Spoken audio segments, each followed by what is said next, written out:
идет третий заключительный день чемпионата республики по хоккею с шайбой. И сегодня будут выявлены победитель и призеры. Начнем мы сегодня наш день с просмотра встречи между командами Ягбор и Нерюнгри. Ну и сейчас мы озвучим составы играющих команд. Вместе со мной работает Владимир Тагирович Исамудинов. Ну и давайте вот состав Ягбора. Добрый день.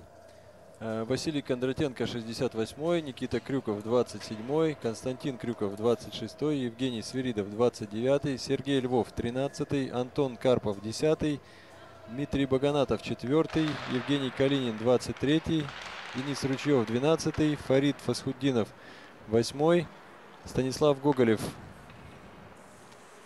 Станислав, 14-й, Макаров Павел, 11-й, Леонид Семенов, 77-й, Шматков Станислав, 22-й, Илья Манаев, вратарь команды, 30-й номер, и Клим Алексеев, 2-й номер, 2-й вратарь команды. Ну и теперь давайте обратим внимание на состав Нерюнгринского района. Они будут у нас играть сегодня вот в темной форме. Итак, Нерюнгринский район. 10-й номер Александр Шатунов, капитан команды. Игорь Каткин, 11-й Ренат Япаров, 17-й Вячеслав Соболев, 21-й Владимир Филимончик, 22-й Василий Туприн, 14-й Сергей Степаненко, 16-й номер Александр Степаненко и 20-й номер Иван Регуш, главный тренер команды Сергей Суворов. Ну что ж, стартовала у нас игра. Еще раз отметим то, что победитель этой встречи станет бронзовым призером чемпионата. Так уж получилось, то, что сейчас у Ягбора и Нерюнгринского района одинаковое турнирное положение. Команды после двух встреч имеют в активе 0 очков. И победитель сегодня зайдет на третью ступень пьедестала.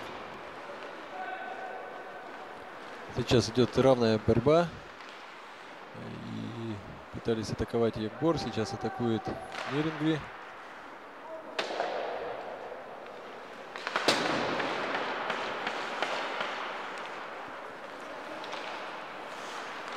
Атака левым флангом. До броска дело не дошло. Шайба вышла из зоны.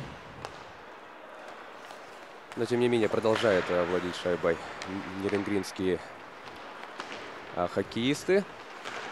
Игра будет сегодня равная, мне кажется, хотя состав команды Нерюнгри более мастеровитый. Но Ягбор все-таки тоже, хоть и помоложе, но парни тоже не из робкого десятка, готовы побороться. И сегодня, я так думаю, будет дуэль вратарей. Оба стражи ворот очень хороши. По предыдущим играм мы видели работу Ильи Манаева в воротах и Ивана Регуша. Поэтому будет интересно. Да, безусловно, оба вратаря очень хорошо себя проявили в предыдущих играх. И, соглашусь, сегодня много будет зависеть от игры именно вот стражей ворот. Момент у ворот Ягбора. Вот как раз Манаев, да, вступил в игру? Да.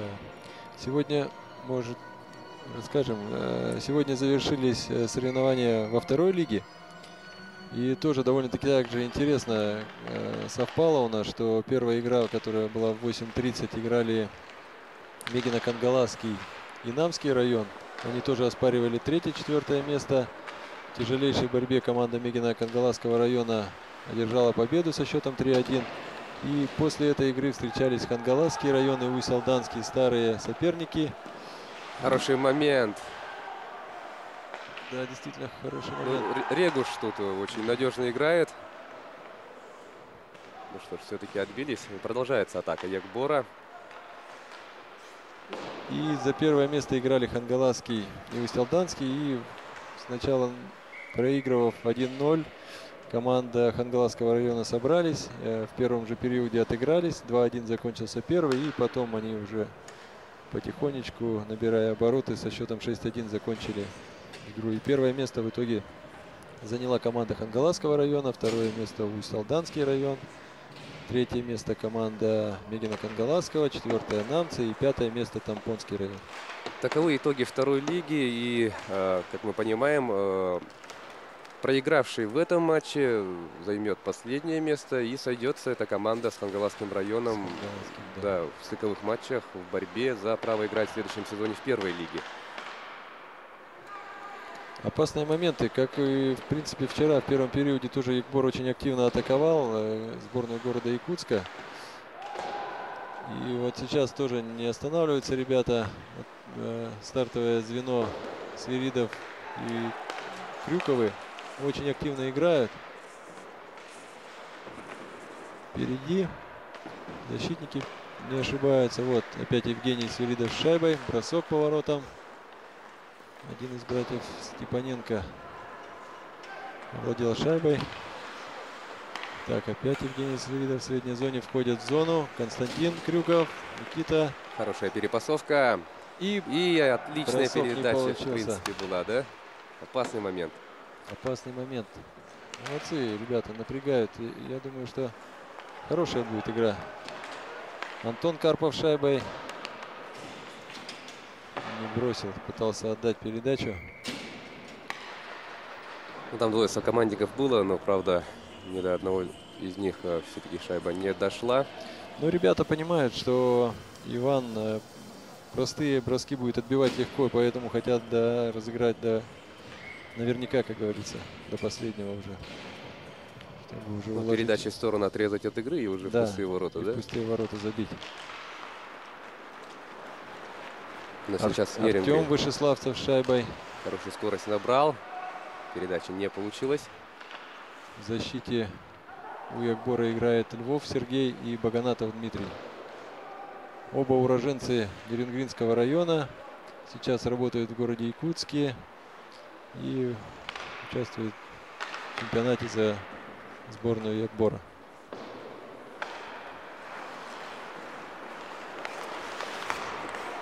Александр Шатунов, капитан команды Нерюнгри, ходил в зону вне игры положения. Кто-то из игроков заехал быстрее. Или Епаров, или Вышеславцев, кто-то из них. Ну что ж, больше 4 минут команды отыграли. У нас есть моменты. Как у Якбора, так и у Нерюнгринской команды. Сегодня Василий Кондратенко, капитан команды Якбора, играет в нападении. Вот сейчас я заметил, вообще прошлые игры отыграл в защите. Сегодня играет в нападении в тройке с Фаскудиновым и Макаровым.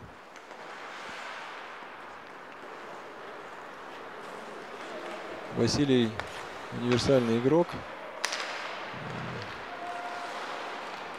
Долго времени не занимался, в детстве играл в хоккей, потом долгое время не ходил, когда привел в секцию хоккея своего сына. Сам втянулся и вспомнил, как говорится, то, чему учили в детстве. И сейчас довольно-таки неплохо играет. Ну, в чем мы можем убедиться, да, вот смотря на нашу телетрансляцию. Мощный бросок в исполнении Сергея Томашевского. Манаев на месте. Сергей Томашевский, уроженец Нерюнгринского района, живет в городе Нерюнгри, но и вот он атака. Забивает гол. На самом деле очень опытный игрок. В детстве был приглашен в Хабаровский Амур, где успешно играл. Ну и тоже закончил карьеру свою именно там. И вернулся домой. Сейчас тренируется и играет за команду Якутуголь в городе Нерюнгри. Ну и вот видим, как здорово Сергей в этом эпизоде разобрался.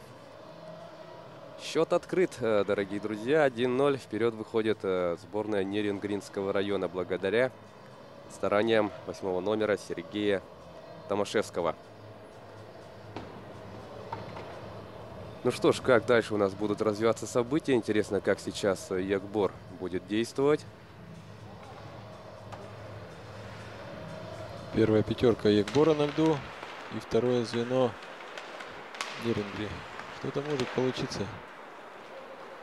Я думаю, у Якбора. Антон Карпов шайбой. Антон пропустил прошлую игру, получив матч-штраф в первой игре. И сегодня штраф окончен. Может продолжать играть. Прострельная передача не дошла до адресата.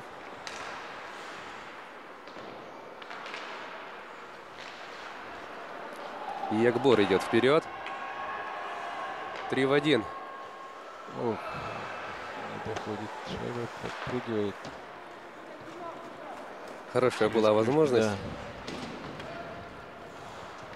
Да. Ответ Нерюнгри. Передача неточная.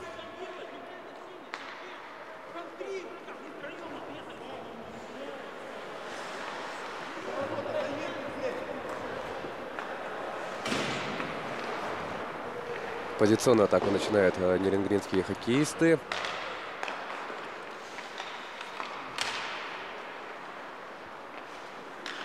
Сохранили шайбу. Борьба в нейтральной зоне.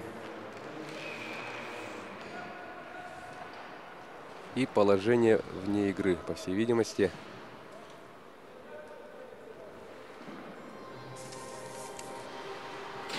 Как мы уже говорили ранее, обе команды имеют в активе пока что 0 очков. В первый день чемпионата Нерюнгринский район проиграл Якутску со счетом 10-4. Что же касается Якбора, то хоккеисты этой команды со счетом 3-12 уступили соперникам из Мирнинского района. Во второй день Якбор с очень крупным счетом 24 проиграла столичным хоккеистам. А Нерюнгрис, в свою очередь, в принципиальном противостоянии против мирнинской команды уступил со счетом 10-3. Хороший бросок Дениса Ручьева.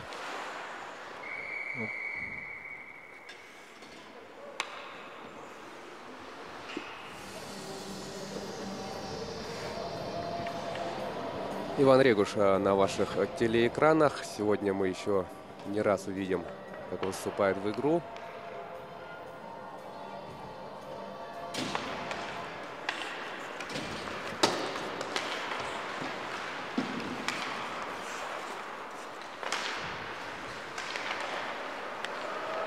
Нерюнгринская команда в атаке.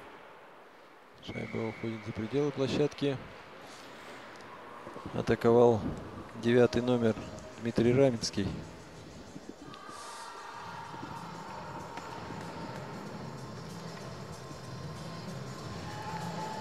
Выбрасывание в зоне команды Якбор.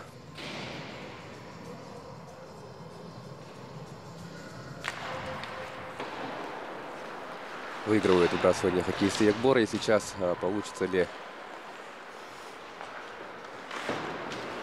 организовать свою атаку.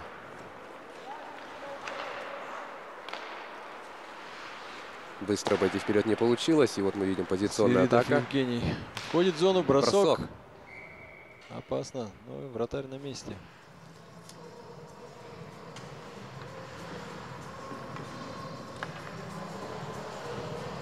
Евгений Свиридов выполнял этот бросок.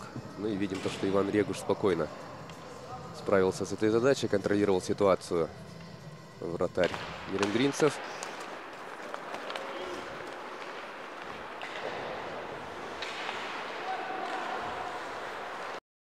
Проскальзывает конек у него один. За одну смену уже 3 раза чуть-чуть не упал, как говорится. Ренат Япаров на ваших телеэкранах. Ну вот два таких броска с приличной дистанции, да, проверяют Ивана Регуша. Страж ворот нерюнгринской команды справляются пока что без проблем.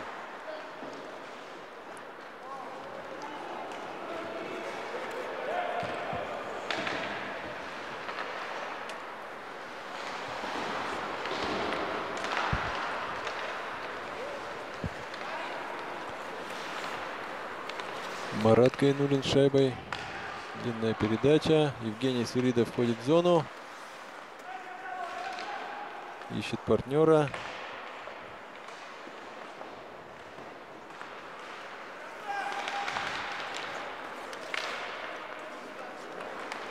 До броска дело не дошло, и тут чуть ли в контратаку чуть не набежали нерюнгринские хоккеисты. Вот ошибка. Потеря. Не поняли друг друга. Евгений оставил на Константина Крюкова.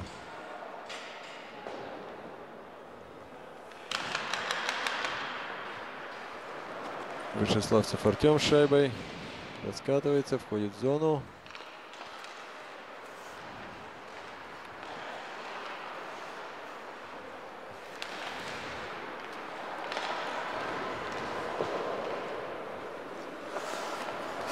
Силовая борьба у нас.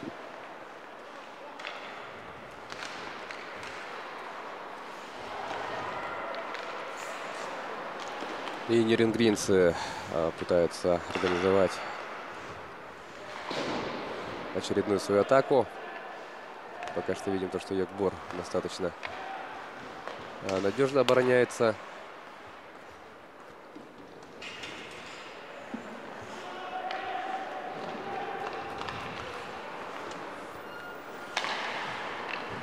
Смена тем временем прошла у нас.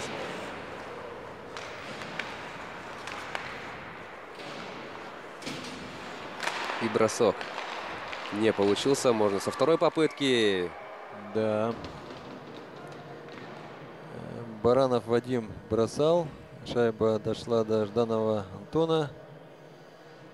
И посмотрим на повторе. Да. Вот, добивает Раменский.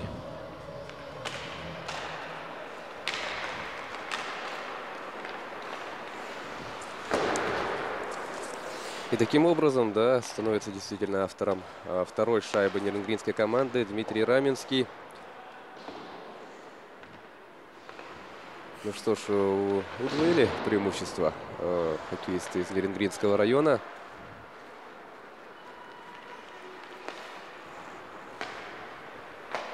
Больше половины первого.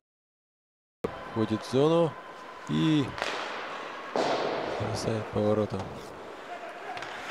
Хотел обыграть.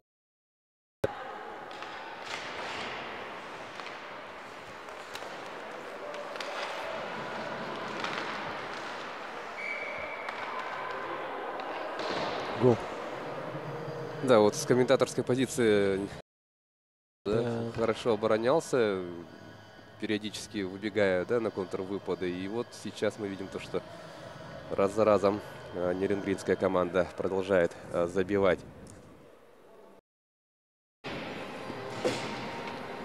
Вот мы смотрим повтор. Еще раз повтор. Ах, случайно в домик, оказывается, прошла. И броска-то не было, да? Получается так, да.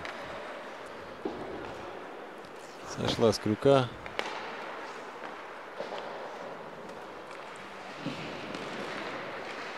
Ну что ж, 3-0. Якбору надо активизироваться, что-то вот придумывать в атакующих действиях. Вот сейчас мы видим то, что здорово они идут вперед. С первым ударом справился, второй не пришелся в створ ворот. И сейчас уже нерюнгринцы владеют шайбой.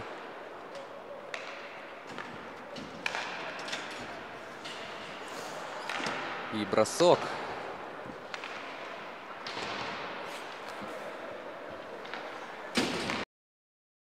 Здорово прошел нескольких соперников. Удар. Справляется Илья Манаев. В очередной раз вступает в игру голкипер команды Якбор. И сборная Нерюнгринского района не спеша начинала свою атаку, но видим потеря. Безадресная передача.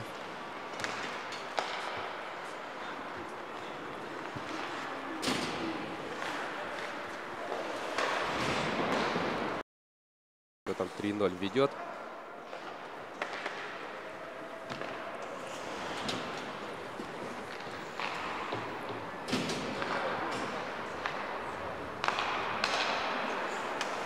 Якбор пересекает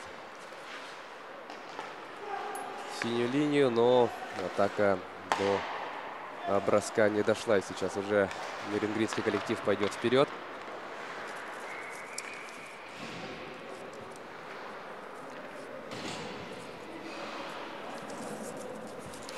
видимо, положение вне игры. Как мы уже говорили, Нерюнгринского района, а также вот команда Ягбор. И эти 4 команды выявляют победителя и призеров по круговой системе. У нас фаворитами являются турнира сборная Якутска и Мирнинского района. Они, кстати, вот сегодня в 15:15 после этой игры будут оспаривать золото. Победитель этой встречи завоюет почетное звание чемпионов нашего турнира. Ну а сейчас мы смотрим игру команд Ягбор и Нерюнгринского района. Оспаривание у нас бронзовых медалей. Опасный момент. Бросок. Манаев вновь отводит угрозу от своих владений. Не удается хоккеистам Ягбора выйти из своей зоны и что-нибудь придумать в атаке. Вот сейчас может быть момент. Евгений, передача на Константина.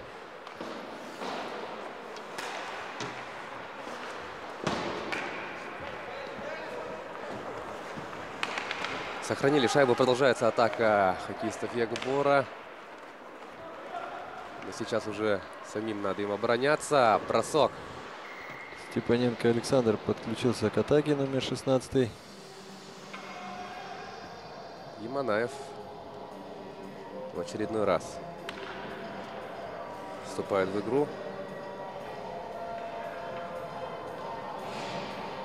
И посмотрим на повторе. Гринцев.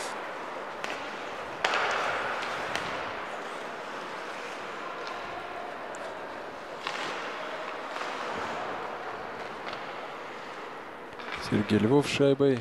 Дмитрий Баганатов. Ручьев входит в зону. Бросок.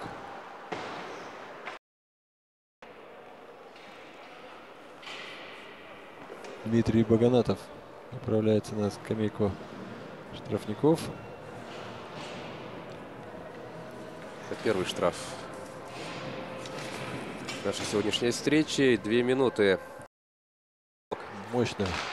И добивание. Да. Задача Ягбора с каждым разом все усложняется. Артем Вышеславцев стал автором 4-й шайбы.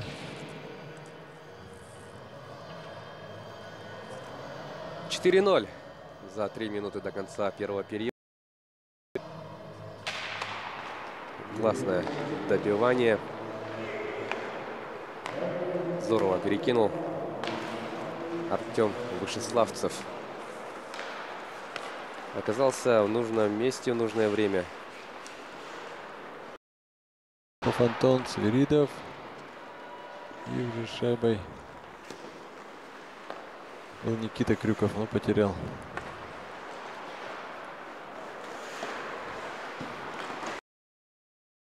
Бронзовым призером. И пока, как мы видим, к этой цели более близки хоккеисты из Нерюнгринского района.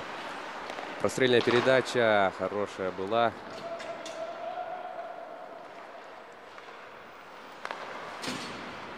Продолжают атаковать хоккеисты Нерюнгринского района.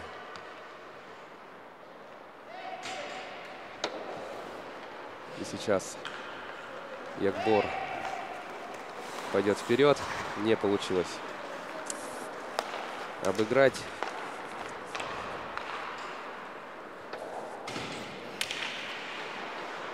Минуту и 12 секунд остается играть в первом периоде. Ягбор пытается что-нибудь придумать. Сейчас может получиться, да. С передачи Свиридова Евгения шайбу забивает Антон Карпов. Вот сейчас, может быть, поувереннее станут ребята после заброшенной шайбы. Поверят в свои силы и выровняют маленький. Интересно, если бы Ягбор активно включился сейчас в игру после вот шайбы Антона Карпова. И мы стали бы свидетелями вот очень упорной борьбы, которая продлилась бы во все 3 периода. Хорошая шайба. Видим то, что очень уверенно и точно действовал Антон Карпов. Продолжают атаковать нерюнгринцы Ягбора. Хоккеисты. Вот хороший момент. Да. Здорово Иван Регуш действует. 36 секунд остается до конца первого периода. Егбор проводит последние мгновения первого отрезка в атаке. Хорошо работает Иван ловушкой как раз. Практически правую часть ворот не проходит.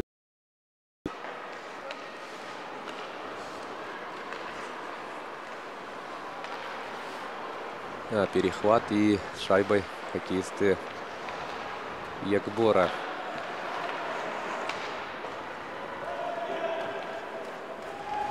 Ну и последние мгновения первого периода. 3, 2, 1. И завершается время. Первый период нашего бронзового финала чемпионата на медленном действии.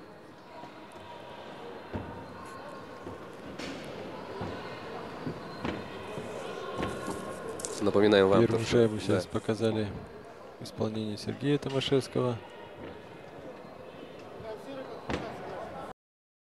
Да, тут четко Жданов отдает на Селезнева Ивана. Нет, извиняюсь. На Раменского Дмитрия. Вот это вот более на случайную шайбу похоже. Да. В исполнении Ильи Манаева. А это у нас уже шайба Артема Вышеславцева. 4-я шайба нерюнгринской команды. После дальнего броска вот таким вот мастерским способом Артем Вышеславцев перекинул вратаря. А это уже шайба в исполнении. Он отсутствовал, так как получил матч-штраф в первый день нашего чемпионата.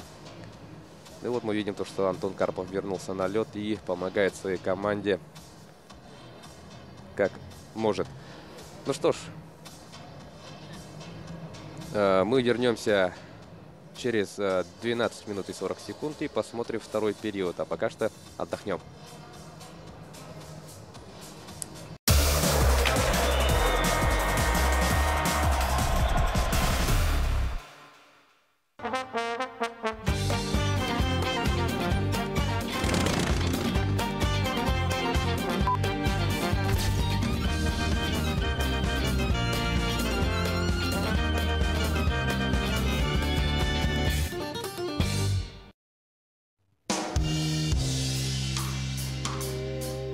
Она вернулась, чтобы побывать там, где еще не ступала нога человека.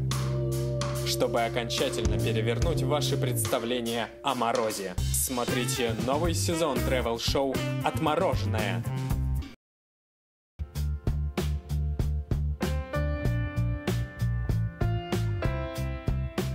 Мы все еще гостим в Тиксе. Накануне нам удалось побродить по самому северному поселку Якутии, увидеть заброшенные улицы Тикси-3. Заглянуть в обсерваторию по изучению космической погоды. Так звучит Вселенная. Узнать историю освоения Северного морского пути. А вот макет Коча, на котором приплыл Лежнев. И насладиться музыкой в культурно-спортивном комплексе.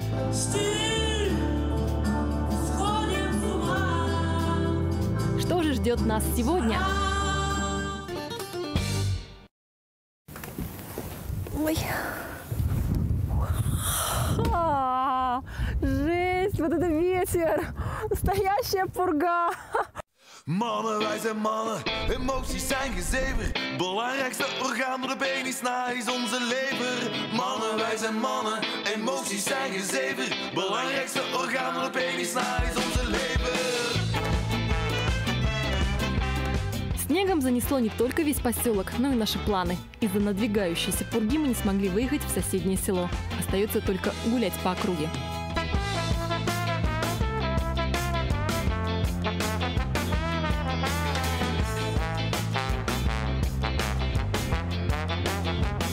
Идем в магазин проверять цены. Ну что, смотрим на цены. Бананы. Килограмм 250 рублей. Виноград. Килограмм 460 рублей. Мы на севере. Картошка. Килограмм картошки 120 рублей.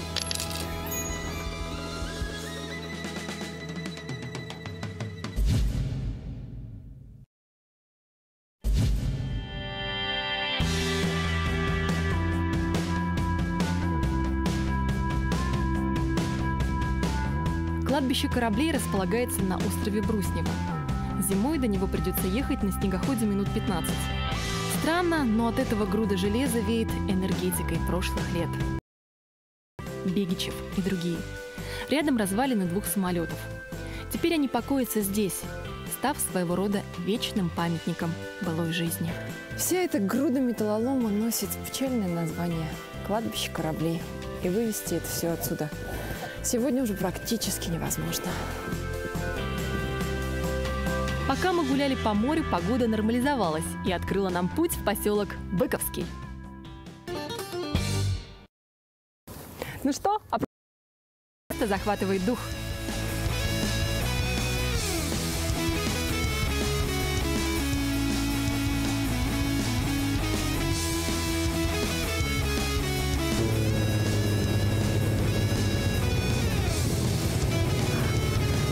а, 48 километров пути. Вот мы и в Быковском. Идем заселяться в дом. Вот такой домик можно снять на месте. Доброе утро, Быковский. Похоже, пурга не хочет оставлять нас в покое. Поселок Быковский – это рыболовецкое село. Еще до Великой Отечественной войны здесь был образован колхоз «Арктика». Он снабжал всю страну рыбой. Это хозяйство существует и сейчас, но рыбы, конечно, в этих местах уже стало меньше. Гуляя по поселку, трудно поверить, что когда-то здесь было население несколько тысяч человек. В советское время в поселке Быковский проживало больше 14 тысяч человек. Все они занимались рыбой. Сейчас здесь живет около 400. Северная часть поселка расположена на берегу моря Лапцево, южная часть – на берегу залива Невелово. Куда ни взглянешь, везде простор. Вот так и стоит Быковский на краю целого моря.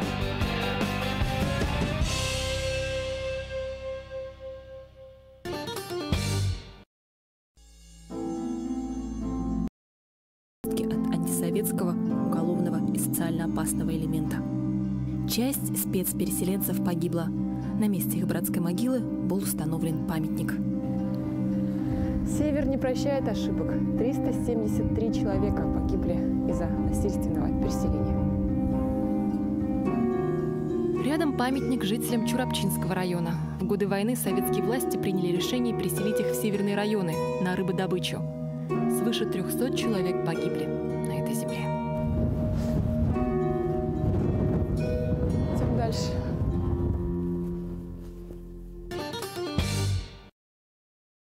Ничего себе, вот это ветер! Вау! Настоящий балаган якутский здесь! Пошлите!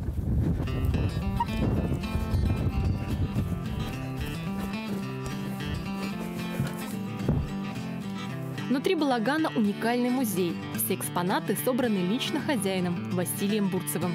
Здесь он знакомит земляков с якутской культурой и историей родного края. Ага. Вот это же как рыба жабра. Это бык с жабрами. Ну, жабра. А откуда здесь он? Они нашли прямо это мусу. Нашли здешние жители. Поэтому про эти роги, которые музее показывали по телевизору, они таких экспонатов по всей России только 3. Бык с жабрами – удивительный экспонат, о котором я лично никогда не слышала. Все это хозяину подарила сама природа. Когда рыбачили, мы во время рыбалки поймали сетями, поэтому видели никакой раны, ничего, в чисто натуральном виде. Побывать на море Лапцевых и не съездить на рыбалку – это невозможно! Вперед!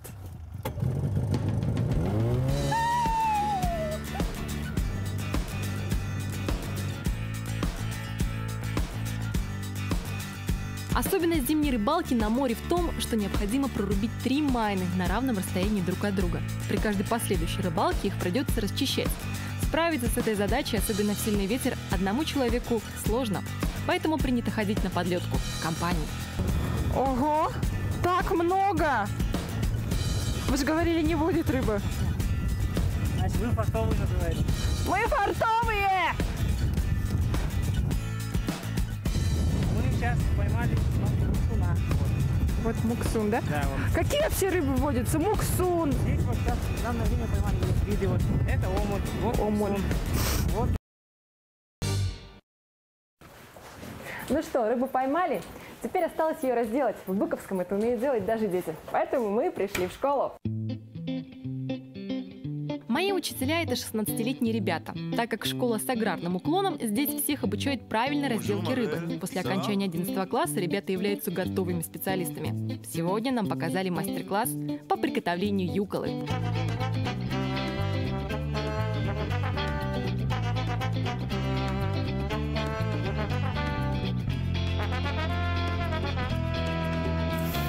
Вот что у нас получилось. Моя цель – научиться чему-нибудь самой. Например, попробовать посолить пойманного нами омуля. Отрезаем сперва голову. Вот плавник, видите, да? Плавник поднимаете и под плавником, да. Что это?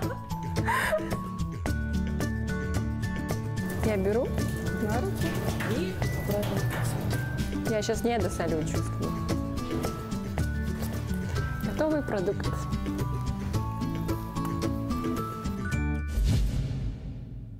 А вы знали, что местные жители любят ходить в лыжные походы до Якутска? На это у них уходит до 2 месяцев. Тропы, конечно, не из легких. В Быковском даже существует клуб экстремального туризма «Чисхан». Здесь 15-летние мальчишки имеют разряды по спортивному туризму и ежегодно ходят в походы на 100-200 километров. А как вот вы идете? Вдруг волки, медведи? Нет? Только вот такие больные, как я. Зачем вы вообще ходите? Вам что, нравится свежий воздух или активность некуда девать? Да. Экскурсии? Да. А куда ходите на экскурсии? До дома. Дом принта? Это что такое? Это типа,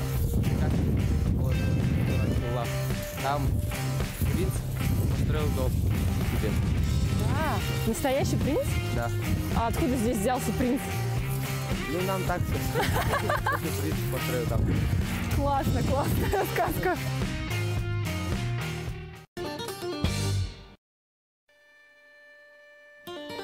Вот мы и побывали на краю якутской земли, в далеком Тиксе. И скажем честно, даже для якутян это как будто другая планета. Вот это как рыба жаба. Это бык с жабрами. Простор и свобода, от которых захватывает дух. Вот так и стоит Быковский на краю целого моря. Ветер и снег, которые преследовали нас на всем путешествии. Ходить просто. Скажу одно, она просто незабываемая.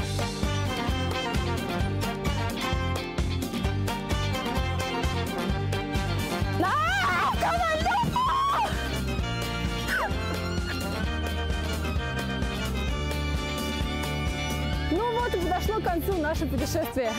Мы были в Тиксе. Путешествуйте больше или путешествуйте со мной, с отмороженной. Всего доброго! А я пойду искать гостиницу. Так, где же я свернула-то не там, а? Кажется...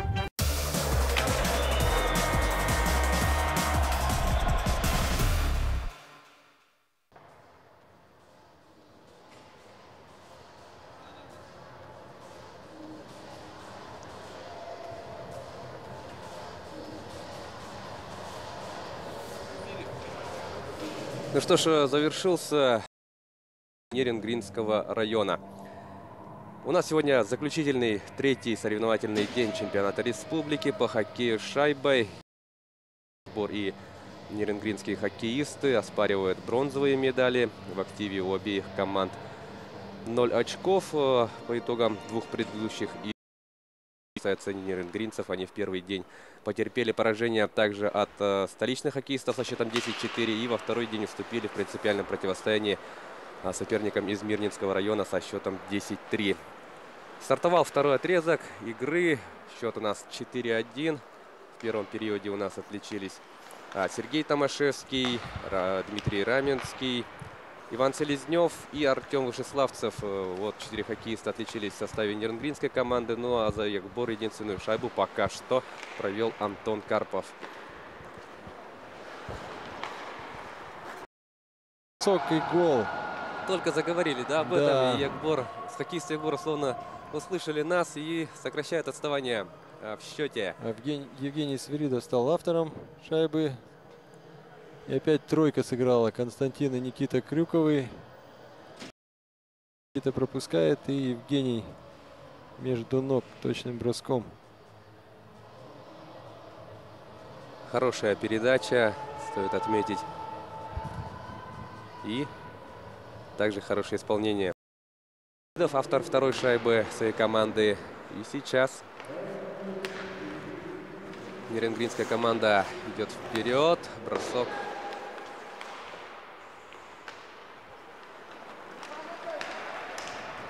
И побежали. И в никуда отдает передачу.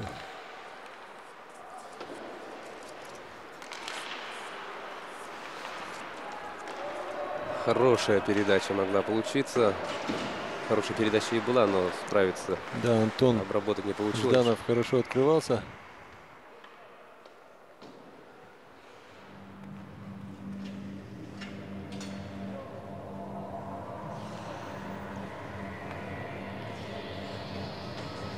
Как мы уже говорили, во второй лиге у нас победу праздновала команда Хангаласского района. И она по завершению всех игр первой лиги оспорит право играть в следующем сезоне в первой лиге вот с проигравшей командой из этой пары. Да. Ну и эти игры состоятся после республиканского турнира среди мужских команд 40+. На следующей неделе у нас со вторника стартуют соревнования мужских команд 40+, в котором примут участие хороший момент. Как минимум 6 команд.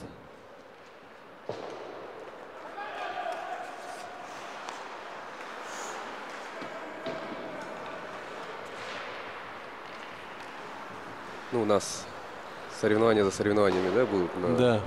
льду. Ну, сейчас вот до закрытия по двум возрастам прошла золотая шайба. Принимали участие команды Нерюнгринского района, Мирнинского района из поселка Удачный. Ситуация с финансами у всех. И вот Ленск также по детям не смог представить своих воспитанников, хотя детишки там подросли. Третий год работает тренер с Ангарска у них. И вот благодаря его приезду и мужской хоккей там воспрянул, так и в принципе они активно готовятся к соревнованиям. Но вот в связи с отсутствием финансов не приезжают.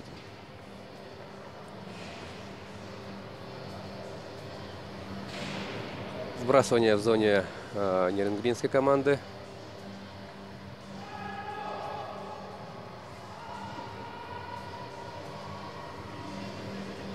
В Ленске уже третий год работает крытый хоккейный корт. Перекрыт, ну прям красиво, все четко сделано. До этого они играли на открытом льду, когда много снега, да, остаешь чистить его. А когда есть крыша, время на чистку льда уже не тратится.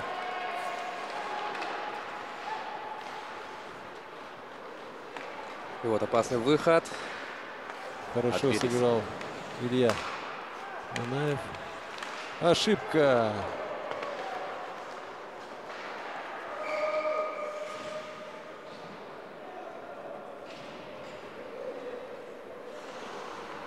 Заметно оживилась игра, да? Да.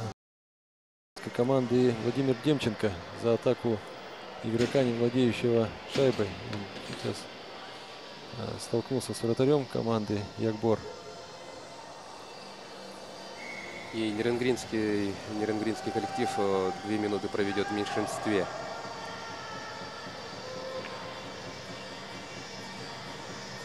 Выбрасывание.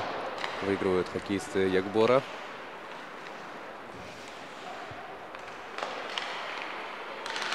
Бросок. Владимир Демченко.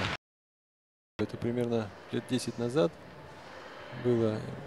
возглавлял команду наш один из самых лучших тренеров республики Михаил Вышеславцев. Михаил Михайлович. К сожалению, в прошлом году много спортсменов. Но вот сейчас дети, его воспитанники радуют глаз, как говорится, своей игрой.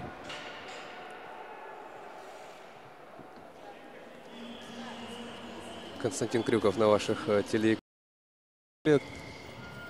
И вот сейчас играет уже мастеровито. Ну, как часто в спорте бывает, да, вот за одну команду выступают братья. Да. У них, кстати, вот перед началом чемпионата день рождения было 4 апреля. С чем мы их поздравляем. 19 лет уже ему исполнилось. 15 лет в хоккее. И ну, ровно минуту осталось играть в меньшинстве нерюнгринским хоккеистам.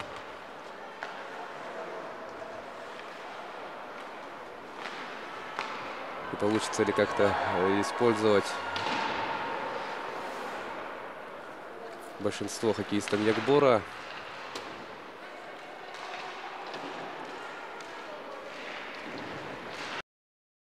Шайбой. Длинная передача на Женю Свиридова. И сами же потеряли проброс. Вбрасывание в зоне Якбора.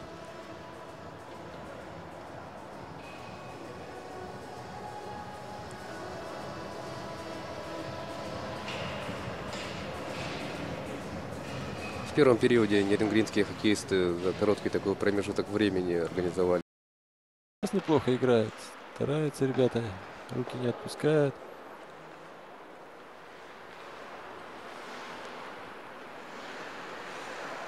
Сейчас нерюнгринский коллектив будет играть уже в полном составе. Все, время штрафа закончилось.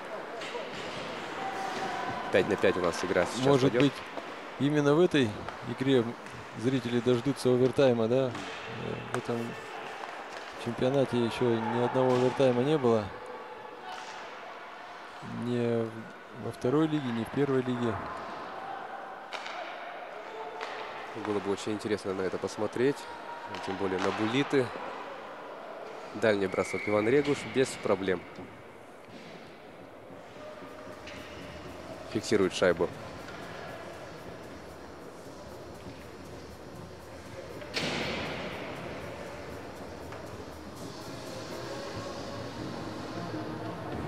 Вот мы видим хороший перехват.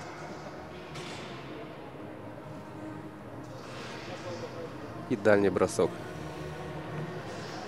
Павел Макаров. Василий Кондратенко отыграл шайбу на Львова Сергея. И сразу мощный бросок в сторону ворот. Так, Вильфас Худинов не успел за шайбой.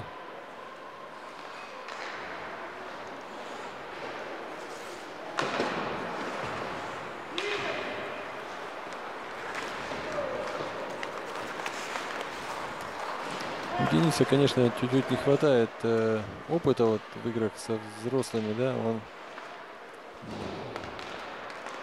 в этом году мы 2001 год допустили к чемпионату, и он как раз 2001 года, несмотря на такой рост, он на самом деле еще совсем молодой парень.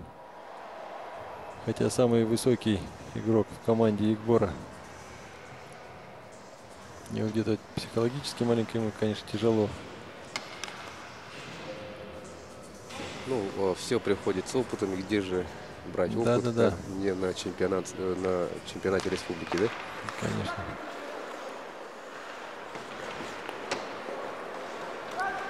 Атака нерюнгринца в передаче. Сейчас была ошибка, собрались в кучу втроем на одного игрока. Такую ошибку нельзя допускать, такие ошибки обычно наказывают сразу.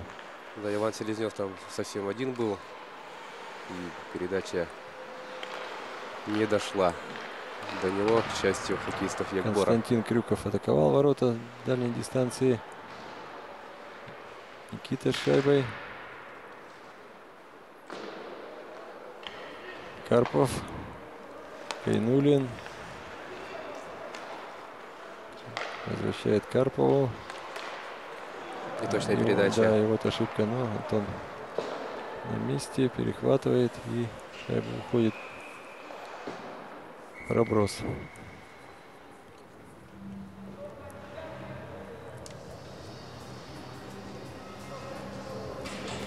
Ну и хотелось бы еще раз отметить то, что у нас это заключительная игра для обеих команд. И победитель будет бронзовым призером чемпионата республики. На кону медали. Да.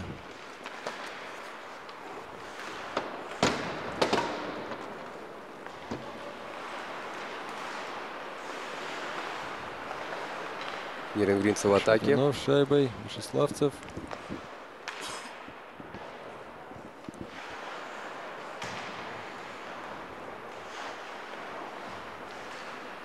Не удается пока хоккеистам Якбора выйти из своей зоны. Хорошая передача и какой бросок. Да. Ошиблись сейчас защитники. Оставили без внимания опять Артема Вячеславцева. И точная передача от Шатунова Александра. И вот результат 5-2. Вторая шайба Артема. Артем принимает поздравления от своих одноклубников.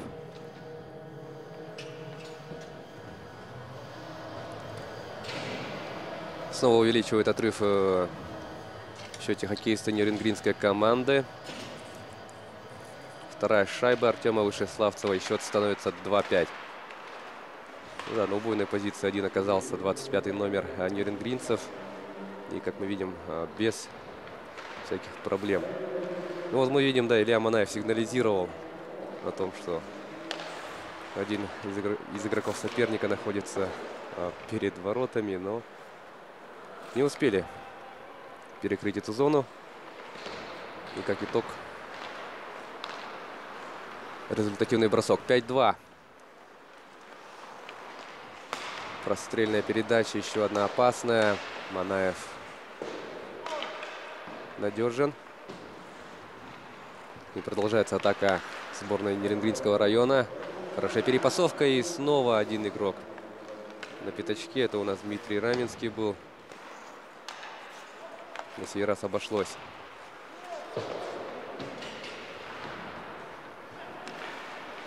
Равиль Фасхудинов отыгрывает на Львова. И бросок.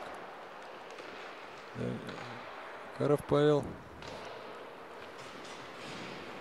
Томашевский шайбой. Свободному льду входит в зону.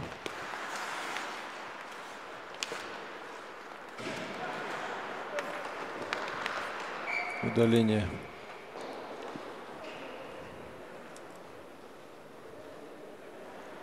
Свиридов Евгений удален.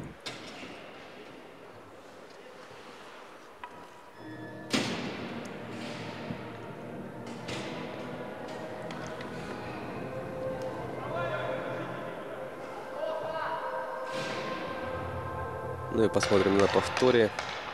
Это бросок по воротам Ивана Регуша. Тут Иван справился. Так, а повтор мы не видим, да? За что удаляют? Нет, не Свиридовой.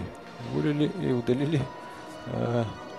Удаляют у нас Фарида Фасхуддинова. Фарид Фасхуддинов под 8-м номером отправляется на скамейку штрафников. Якбор 2 минуты проведет в меньшинстве. Ровно половину сыграли команды во втором периоде. 5-2. Впереди по-прежнему сборная Нерюнгринского района.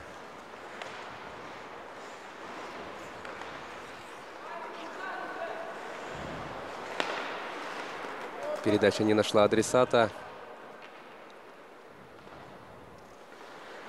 Опасно как было, да, Иван Регуш? Рискованно играл. Не игры.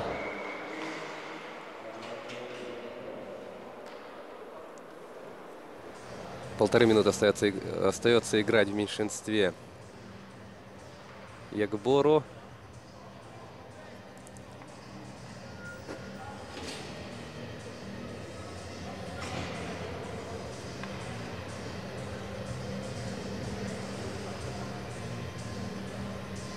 Выбрасывание в нейтральной зоне.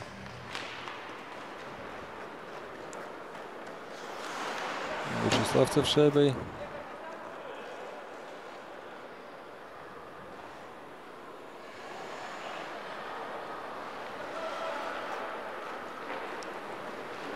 Вадим Баранов точную передачу сделал.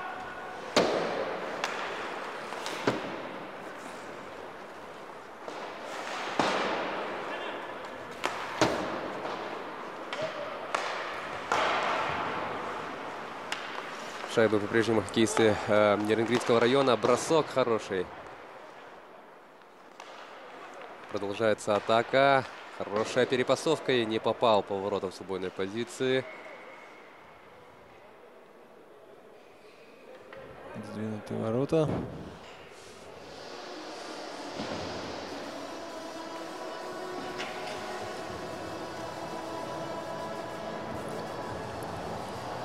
Артем Вышеславцев, да, крупным планом. В этом году Артем участвовал в составе любительской сборной России на международном турнире в Израиле. 8,5 минут остается играть во втором периоде. И меньше 30 секунд в меньшинстве играть Якбору. Ну, как видим, Нерюнгринский район в большинстве проводит одну атаку за другой. Бросок.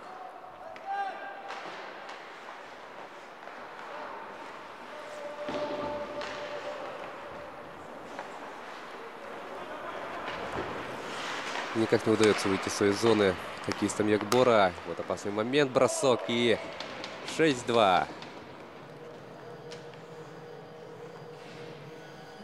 Демченко Владимир забрасывает шайбу.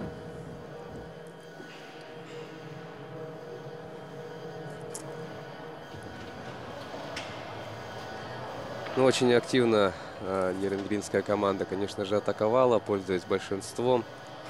Никак Якбор не мог выйти из своей зоны. И впоследствии чего Владимир Демченко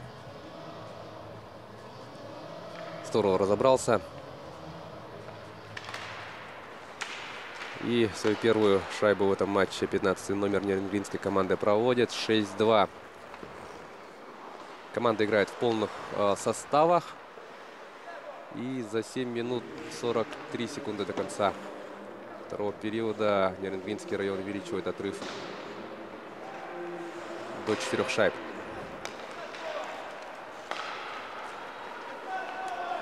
Хорошая возможность для хоккеистов Якбора.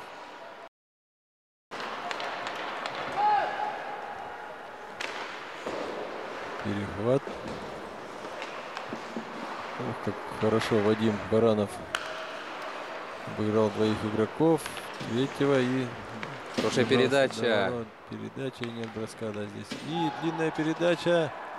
Вот это опасно получилось. Никита Крюков выходит, 1-0 и не смог забить. Не переиграл. Свиридов Евгений выходит. Попадает на силовом. Бросок. Бросок. В ловушку берет. Все, Иван. Так, а мы, наверное, успеем посмотреть повтор сейчас этого эпизода.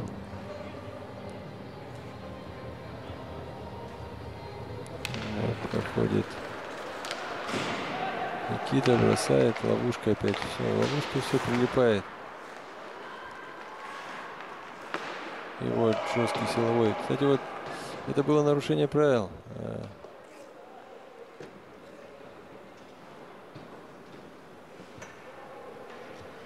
Гол, что ли? Да, по всей видимости, пока мы смотрели повтор, да, любовались великолепными действиями Ивана Регуша, счет у нас становится 2-7. 2-7. И Нерюнгри, ну, все время, да, увеличивает отрыв. Да. Очередные результативные действия нерюнгринских хоккеистов. Бросок, Илья Манаев на месте.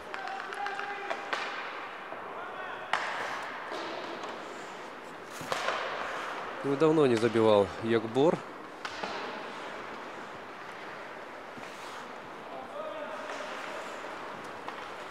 5 минут 33 секунды остается играть во втором периоде.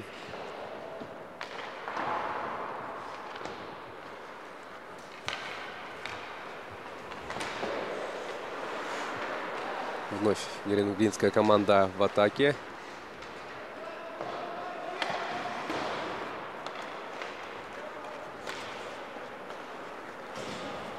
Не получилось, да, выдержать на контратаку. И вот тут опасно может получиться. Да, 3 игрока сразу открывались. И вот Константин ускоряется, входит в зону. И бросок. Да, не получился бросок. И тут же ответ. Бросок с разворота.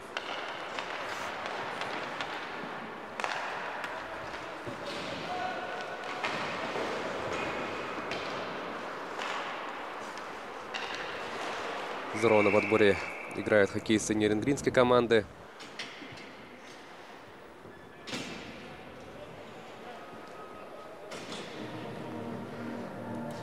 Четыре минуты 27 секунд остается во втором периоде. Вбрасывание в нейтральной зоне. Вбрасывание выигрывают нерюнгринцы. И тут же начинают они организовывать свою атаку. Бросок не точно.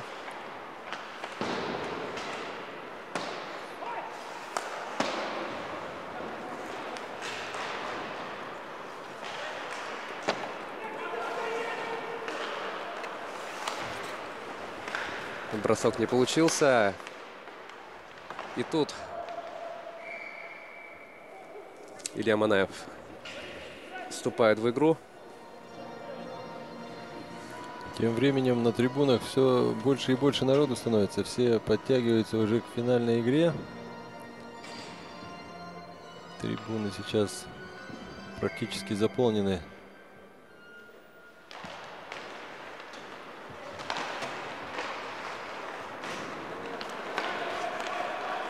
Да, действительно, хотелось бы обратиться к телезрителям, тем, у кого есть возможность подойти и посмотреть главную игру нашего чемпионата. В 15:15 мы покажем игру между Якутском и Мирнинским районом. Будет разыгрываться золото чемпионата. Ну а тех, кто не имеет возможности, для тех, кто не имеет возможности подойти, мы будем вести прямую трансляцию. И весь матч мы обязательно посмотрим в прямом эфире. Опасный момент. Опасно, да. И Илья сыграл хорошо очень. 3 минуты 10 секунд остается играть в втором периоде. 7-2.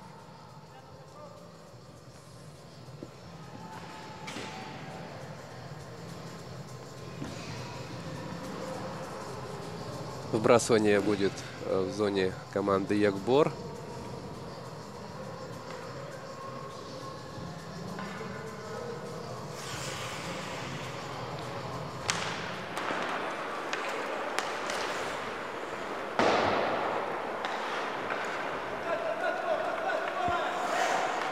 Ну что ж, посмотрим, что Якбор сможет придумать. Нет, неточная передача, перехват.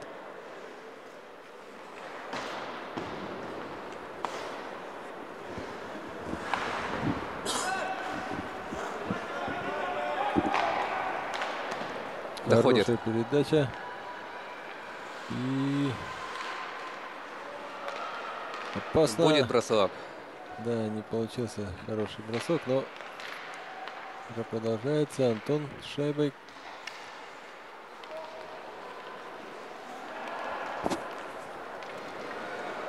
И Нерюнгри идет в контратаку.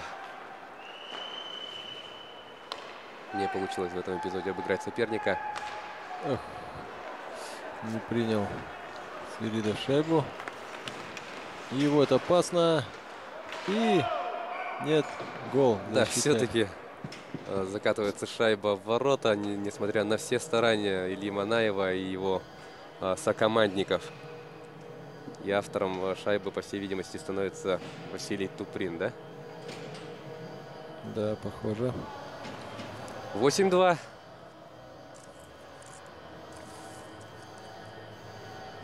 Ну и вот повтор этого эпизода. Предательский, да? Вот. Шайба отскочила. Да, по спине перекатилась и... Сразу 3 игрока старались. Павел Макаров шайбой в зоне Нерюнгринского района. Магоматов. Опять шайба у Макарова. Опасное падение. Ничего, вроде Павел встал. Травмировался, да. Покидает площадку.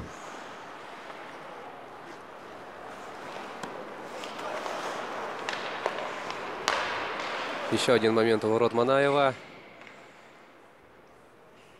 На сей раз надежен вратарь Якбора.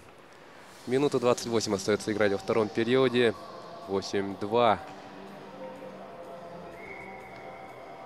10 взятий ворот мы сегодня с вами увидели. Уверен, что впереди нас ждет еще немало результативных действий.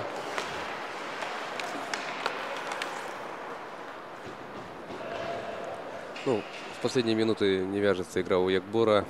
Нерюнгринский район практически все время находится в атаке.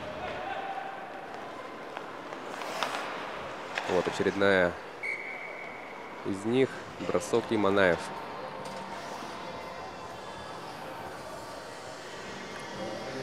Вчера, как мы помним, в матче с Якутском Илью Манаева заменили. Вышел второй вратарь Клим Алексеев. И вот как раз мы с Владимиром Тагировичем тогда вот делали догадки, да, то, что вот к этой игре.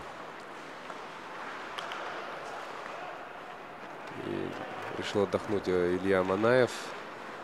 Еще вчера обслуживал встречи второй лиги.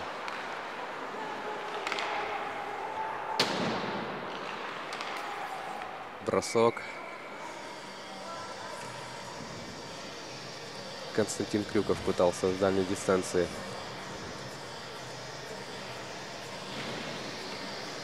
Пробить. Но Иван Регуш уверенно справился. 39 секунд остается.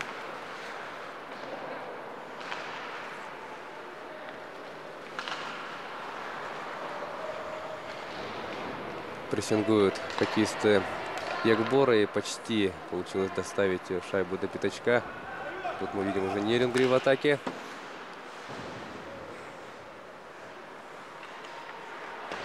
Радует то, что игроки не встают, не просто доигрывают, да, а продолжают играть. И пытаются что-то создавать в зоне нападения. И также безошибочно играть в обороне. Вот опять хотели начать очередную атаку, но закончился второй период. Да, завершилось время, и у нас второй период. По окончании второго периода на табло горит счет 8-2. Иван Регуш на ваших телеэкранах. Со своей работой вратарь Нерюнгринского района справляется. И у нас 8-2 впереди. Нерюнгринский район продолжает увеличивать преимущество. Первый период у нас завершился со счетом 1-4. А второй со счетом 2-8. Стабильность, результативность демонстрируют, кстати, команды в обеих периодах. Вот Якбор забил по одной шайбе, а Нерюнгринская сборная по 4 на каждый период.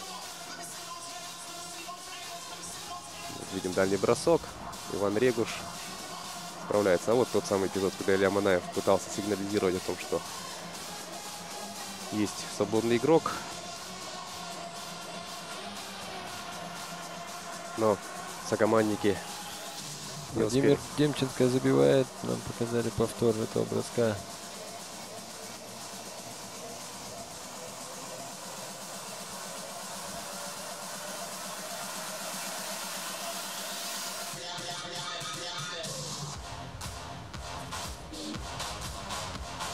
Хорошая перепасовка нерюнгринских хоккеистов. И вот тут не получилось спасти ворота.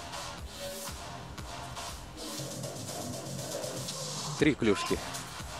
Не смогли остановить эту шайбу. Видим, как же раздосадован Илья Манаев. Конечно, был очень близок к тому, чтобы спасти свои ворота в этом эпизоде.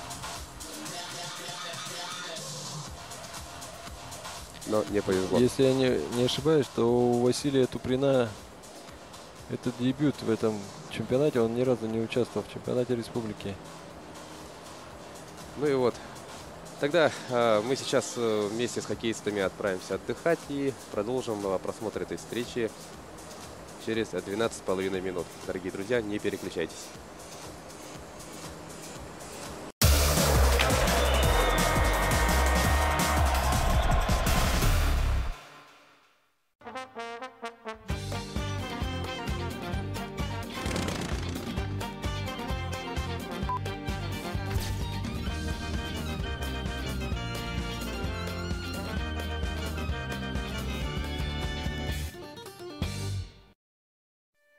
День уже прошел, а я до сих пор под впечатлениями от сюрпризов горного района. Мы успели увидеть Синские столбы, побродить по местным пещерам. У меня ногтей нету больше вообще, видишь, все. Найти древние наскальные рисунки и встретиться с бизонами. Но на этом приключения не заканчиваются. По дороге мы заехали в село Дикимдя.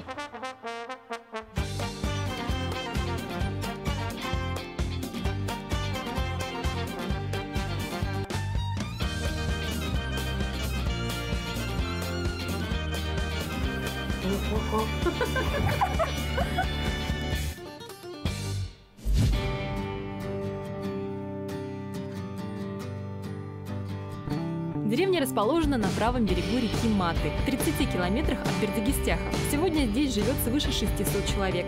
Все они заняты в сельском хозяйстве. Есть клуб, школа, больницы и магазины. В общем, село как село. И зачем это показывать, спросите вы?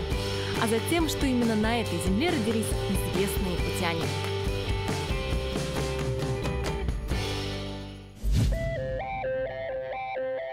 Ну вот, идем в одну из главных достопримечательностей села.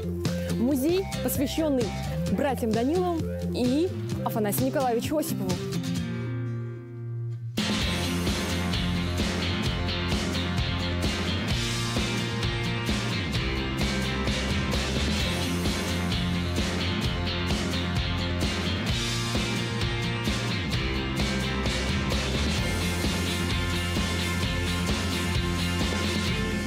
Мы попали в настоящий рай для художников – картинную галерею Афанасия Николаевича Осипова, художника, известного на весь мир. Что вы делаете? Ну, мы сюда получаем заряд бодрости. Вот эта картина называется «Крыша мира. Гималайи», написанная в 2003 году Афанасием Николаевичем. Прямо вот этот гор. И что, работает? Энергия прибавляется? Энергия дает. Ну вот, каждое утро. Этот пейзаж уже много лет встречает всех гостей галереи. Картина является одним из наиболее ценных экспонатов и была написана, когда художник путешествовал по Гималаям. Я могу подтвердить, что полотно обладает странным магнетизмом. Для тех, кто не знает, Афанасий Осипов – известный на всю Россию художник. Его картины облетели весь мир. Кстати, именно он является одним из авторов герба Якутии, а также герба горного района. Начиналась творческая деятельность художника с дипломной картины «Изгнание шамана». В галерее представлена картина «Балагана», где была нарисована эта работа. Вот она. Рядом изображены бескрайние просторы Якутии, да и не только. Гималаи, Италия, Черногория, ну и, конечно, наша северная природа. Все это на картинах Афанасия Николаевича. Сейчас в Мытахской галерее насчитывается 119 картин общей ценностью в 10 миллионов рублей. Просто невероятно. И все это было подарено художником лично музею. Отмечу, что каждый экспонат уникален. Вот это у нас картина очень уникальная. Это картина 3D. Он все время смотрит на этого смотрящего человека. 3D олень. Олень, который преследует Ну, тебя. преследует. Смотреть вот так. Вот. И поворачивает свою шею вот так. Да? Видно, да? Вот так. На самом деле шутка. А теперь мы попадаем в мир Семена и Сафрона Даниловых. Сафрон и Семен Даниловы родились в Мытахском наследии Горного района в первой четверти 20 века. В обычной семье, далекой от литературы. Разница между мальчишками составила 5 лет. Оба с детства тяготели к знаниям и книгам. Гоголь, Пушкин, якутская литература. Вот так зарождались литературные пристрастия Даниловых. Прошли годы, война, и Даниловы, уже юноши, сознательно пришли к писательству, окончили педагогический институт, литературные курсы. Правда, один, Сафрон, стал народным писателем, а второй, Семен, народным поэтом. Для многих Семен Данилов останется лучшим автором детских стихов на якутском языке. Сафрон Данилов всерьез занялся переводческой деятельностью. Ему удалось перевести на якутский язык роман Чернышевского «Что делать?», произведения Островского, Лопе де Вега, американские памфлеты Максима Горького и другие книги. Брат писателя, Семен Данилов, не отстал. Переводил на родной язык Пушкина, Лермонтова, Крылова и других. А вот перевод Юргуна Ботора-Стремительного. Это одно из главных детищей Семена Данилова. Что интересно, не отставали братья и в литературных наградах. Оба были удостоены премии РСФСР имени Максима Горького. Семен Данилов за сборники стихов «Белая ночь» и «Белый конь Манчары», а Сафрон Данилов за романы «Бьется сердце» и «Красавица Амга». Но быть просто писателями или поэтами для братьев Даниловых было мало. Ярые активисты, а позже общественные деятели, они навсегда вписали свои имена в жизнь Якутии. А вот это кабинет, где творил Семен Данилов. Здесь из-под его пера выходили стихотворения, посвященные природе родного края, людям, живущим в нелегких условиях севера. Сквозь толщу вечной мерзлоты, как выстрел, выбивший наружу, неукротимые цветы стоят и в непогодь, и в стужу. Ты мужество их оцени, взгляни, восторга не скрывая. Среди снегов цветут они, суровый край наш украшая. Сразу же из музея мы отправились к реконструкции домика, где когда-то жили братья. Именно на этом месте располагалось небольшое хозяйство их отца, Петра Данилова. Места эти совсем не заброшены. Сюда регулярно ездят туристы и просто почитатели творчества Даниловых, чтобы взглянуть на пушистые снежные поля и отдать дань уважения великим творцам этой земли.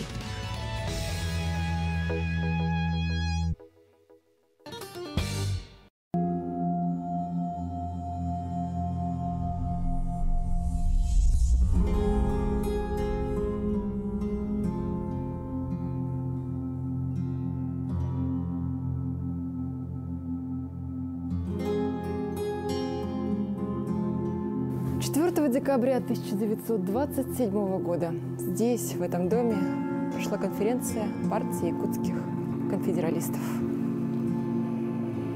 Конфедералисты. Кто это? Для многих это неизвестная страница истории Якутии. На самом деле в 27-28 годах прошлого века так называли членов младой якутской советской социалистической партии под началом Павла Ксенофонтова. Они предлагали закрепить за республикой право самостоятельного распоряжения землями, недрами, лесами. То есть дать Якутии полный статус автономии, а также отстаивали интересы коренного населения. Часть этих идей противоречила принятой Конституции и не нашла поддержки у местной власти.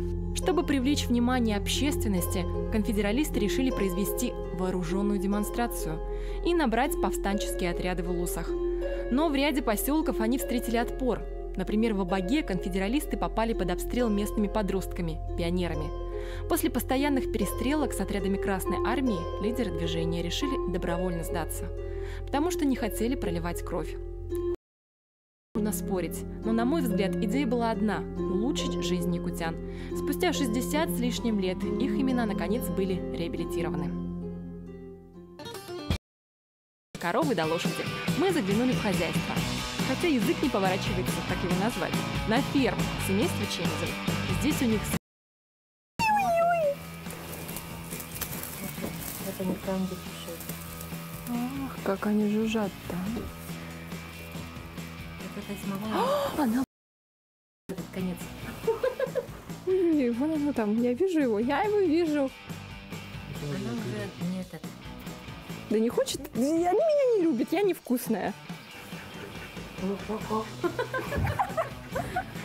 Давай поцелуемся.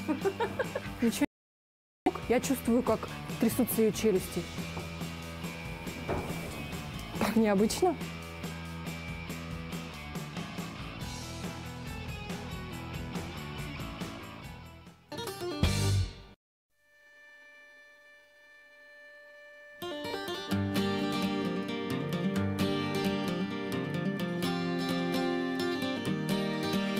Природа города. Необычная погоня за бизонами. Пытаемся замаскироваться под местных.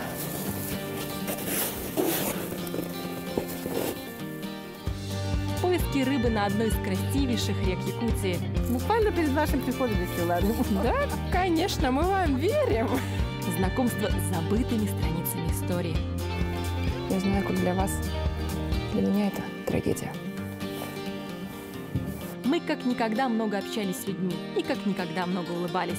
Теперь хочется крикнуть: я была здесь, я все это видела и хочу вернуться.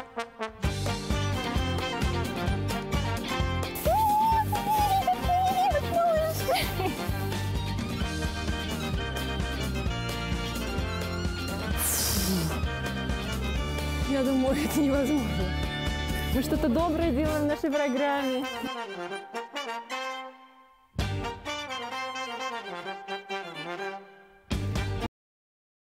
Снимаем от администрации. Это были еще одни незабываемые выходные в Якутии. Горный район продемонстрировал нам настоящую силу бизонов, высокую философию искусства и непобедимую мощь природы. Нам здесь так понравилось, что, пожалуй,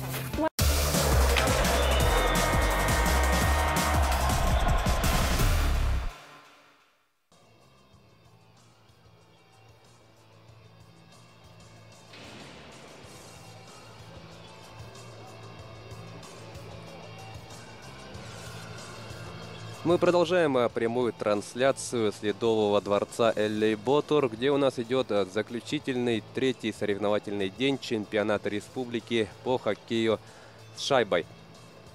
С минуты на минуту у нас стартует третий период матча между командой Якбор, вот они на ваших телеэкранах как раз таки, и сборной Нерюнгринского района. По итогам двух первых отрезков матча у нас со счетом 2-8 ведут хоккеисты из Нерюнгринского района.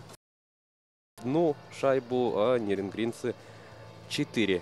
Таким образом, 2-8 впереди нерюнгринская команда. Напоминаем вам, дорогие друзья, что у нас идет оспаривание бронзовых медалей чемпионата. У обеих команд пока что в активе 0 очков. Предыдущие две встречи оба коллектива проиграли. И вот сегодня очень простое условие для того, чтобы стать бронзовым призером. Нужно просто выиграть в этой встрече. И вот на ваших телеэкранах, для тех, кто, возможно, только к нам подключился, это яркие моменты второго периода. Как я уже сказал, забито было во втором периоде 5 шайб. И по результативности у нас пока что лидер в этой встрече Артем Вышеславцев. Дважды он отличился в этом матче. Этот эпизод для Илья Манаев был очень близок к тому, чтобы отвести угрозу, но, к сожалению, не получилось. Стартует у нас третий период, и очень возможно, что этот период станет у нас заключительным. Будет выявлен победитель. Если сейчас мы выявляем бронзового призера, то в 15:15 сегодня мы начнем трансляцию игры между командой Якутска и Мирнинского района, в которой оспорят золото чемпионата. Ну а сейчас, конечно же, мы полностью фокусируемся на этой встрече. Хоккеисты Якбора пересекают зону, дальний бросок. Иван Регуш на месте. периодически вот команда Ягбор создает хорошие такие контрвыпады, впоследствии чего вот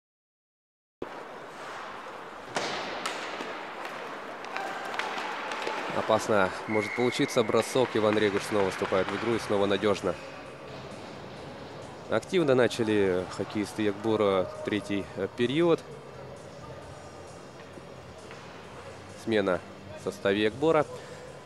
Напомню, что Ягбор — это у нас сборная команда из игроков Якутска и Усть-Алданского района. Якутск-Барагонцы. Такое вот сокращение Ильинского района.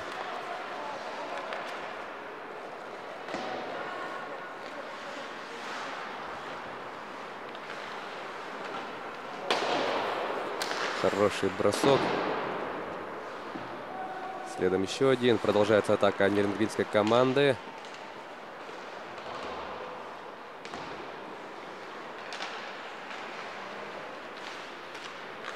Ну и как мы уже не раз отмечали, победителя и призеров чемпионата у нас мы выявляем по круговой системе. Данные команды сыграли 2 игры в предыдущих днях и потерпели 2 поражения.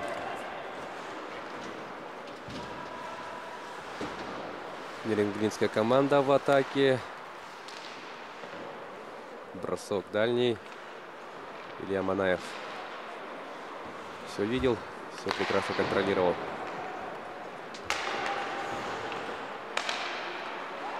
Не получилось как следует обработать шайбу в этом эпизоде.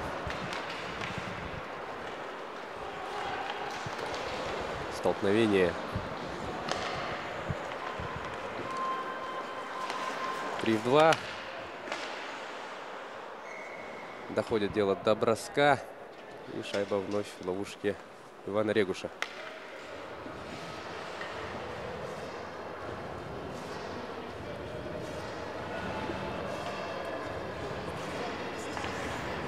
Вбрасывание будет в зоне нерюнгринской сборной.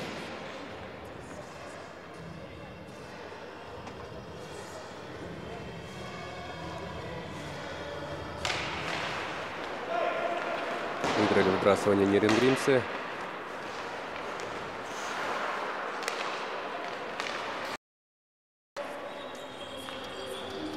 Вне игры.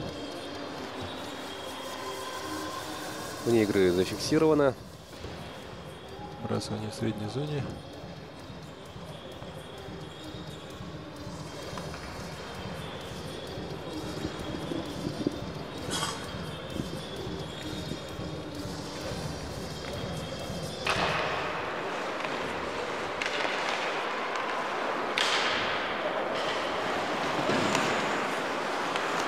Не удается Ягбору. Винцев, его вот хороший выход. Ох, не получился бросок. Сошла шайба с крюка. И Никита Крюков тоже не попал.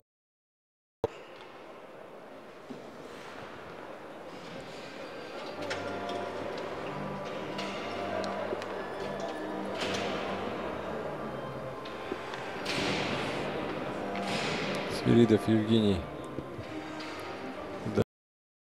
Да. Клюшка попала между штангой, да. Подвис на нее. Решили не рисковать. Встречают на синей линии. И Василий Кондратенко устремляется за шайбой. По правому флангу входит в зону. Смединов Фарид бросает. Не точно. Львов отыгрывается назад. Гайнулин шайбой. Крюков. Львов обратно Крюкову. И Никита проходит в зону. Ищет партнера. Шайба вышла, к сожалению. Уверенно справляется.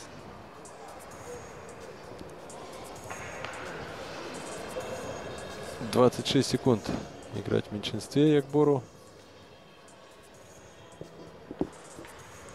Владимир Тагирович, по вашему мнению, что сейчас нужно сделать вот Йокбору? Ждут своего 5-го игрока. Но, в принципе, прессингуют постоянно. Я бы не сказал, что они прям чувствовали полностью, что они проиграли.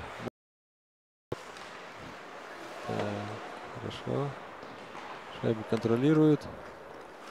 Шайбу Антон. В сторону. Марат вкатывается в зону. Бросает, но слабенько. Шайба где-то в щитках застряла, что ли.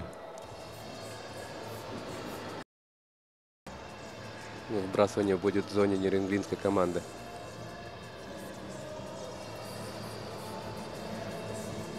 Вторая тройка постоянно меняется. Бывает, выходит Ручьев Денис и заменяется с Василием Кондратенко. По свободному льду прошел и защитник заблокировал. Шатунова продолжает. Отыгрываются и по левому флангу входит в зону. Атака. И очередной раз застревает шайба у вратаря. Что такая шайба может пройти?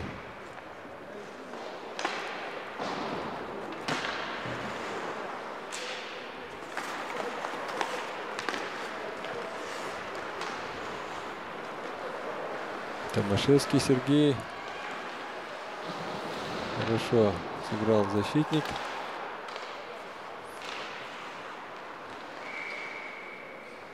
Вне игры. Что-то на такой паузе только.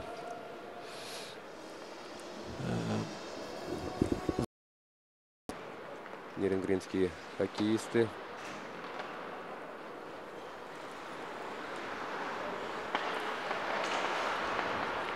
Карпов шайбой. Выходит шайба из зоны.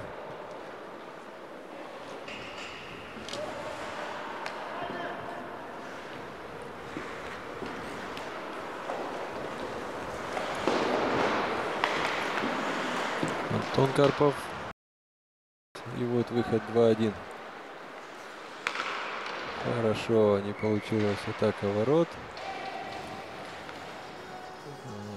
Надежно сыграл вратарь в очередной раз, и ворота сдвинуты. В этом периоде одна шайба только заброшена. А нет.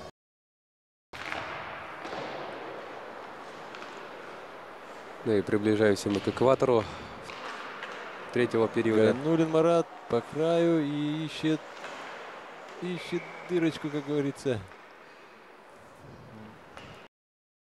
Хотят доиграть. Ну и этим пытается воспользоваться Йокбор. Борется до последнего. А вот я, оказывается, ошибся во второй пятерке. Текучка полностью идет по 3 нападающим. Вот сейчас Василий Кондратенко, Фасхудинов, Фарид и Ручьев Денис играют. Макаров Павел на скамейке. Все по очереди отдыхают.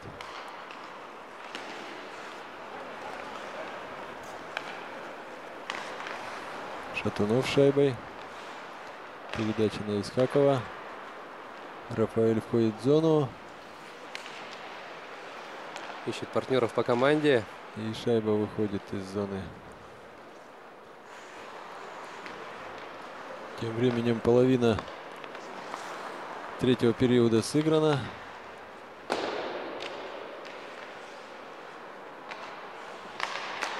Хорошая передача. Чуть-чуть с помехой, но прошла. И гол.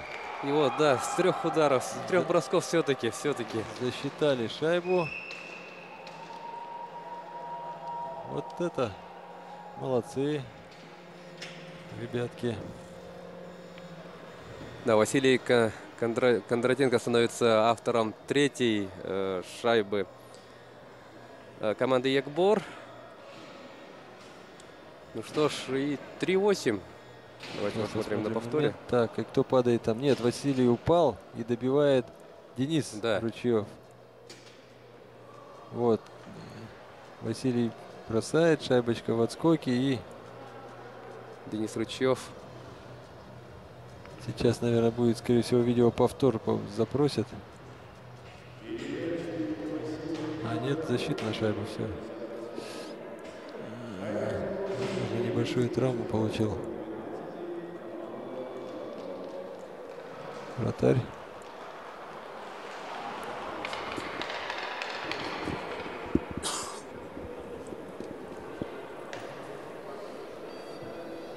Ну, в этом эпизоде Иван Регуш дважды, как мы видели, парировал броски, но с третьего раза вот Денис Рычев, который, кстати, и наносил, да, первый бросок, выполнив бросок сразу. Но видеоповтор не запрашивает команда. Заминка какая-то, вот. Вратарь едет в сторону скамейки.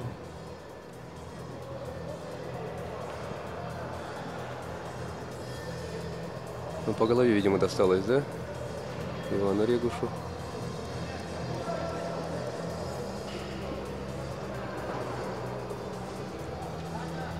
Да, в предыдущем эпизоде Василий вот как раз таки столкнулся с Иваном.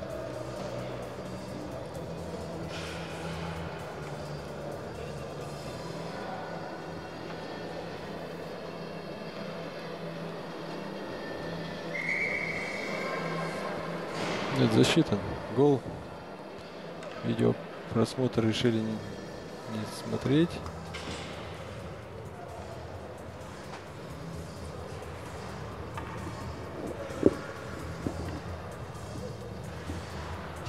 Ну и с Иваном все в порядке. Слава богу, у нас 3-8. Игра возобновлена. Первая пятерка на дуе Гора. Ошибка. И пытаются вывести шайбу из зоны. Томашевский Сергей. На выброс играют игроки Нерюнгри. Евгений шайбой. Обыгрывает одного игрока. Уходит в угол. И нервничает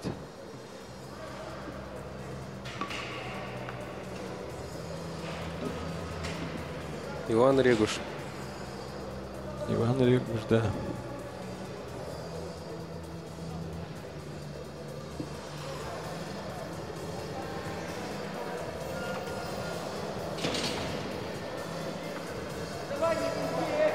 Что ж, ворота поставили на место.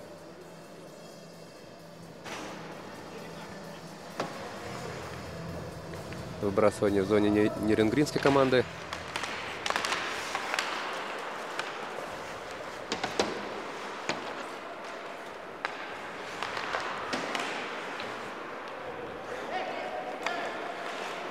Хорошая передача.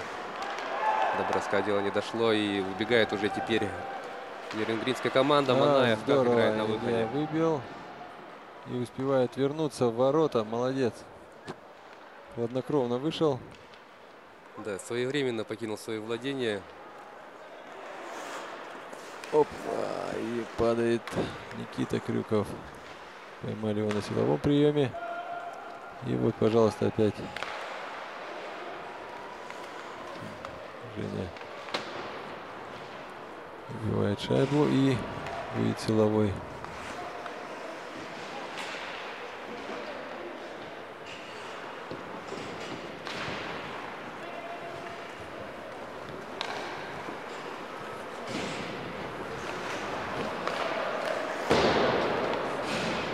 Якбор в атаке.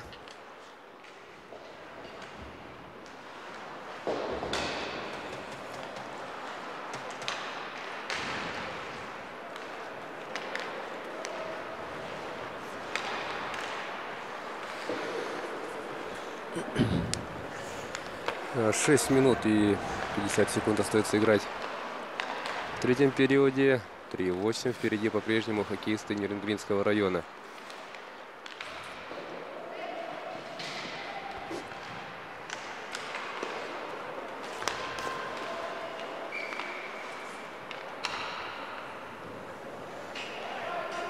Удаление Задержка клюшкой была.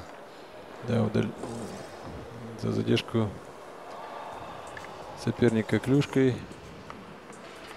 На 2 минуты на скамейку отправляется Вышеславцев Артем. Автор 2 результативных бросков, 2 шайб в сегодняшней игре. Ну вот он цепляет, и это заметил.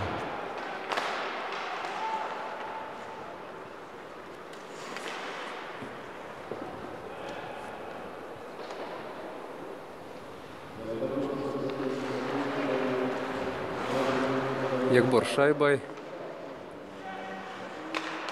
Бросок дальний.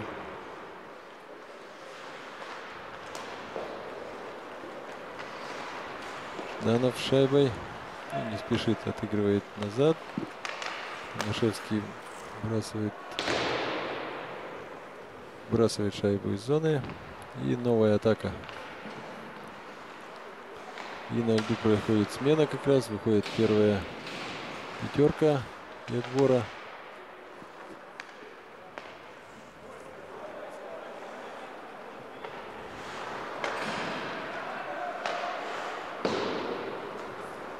Да, не торопятся хоккеисты Нерюнгринской команды. Время играет в их пользу.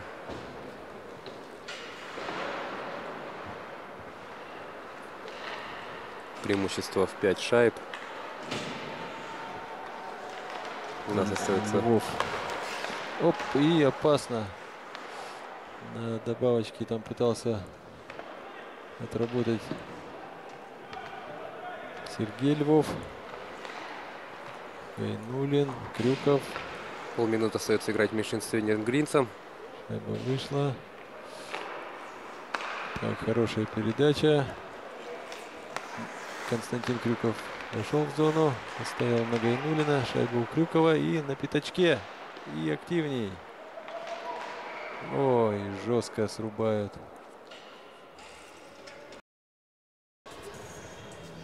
Корчится от боли, но...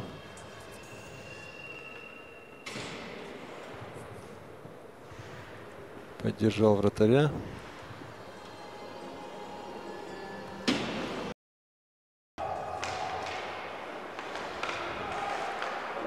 Все, Нерюнгринский район в полном составе.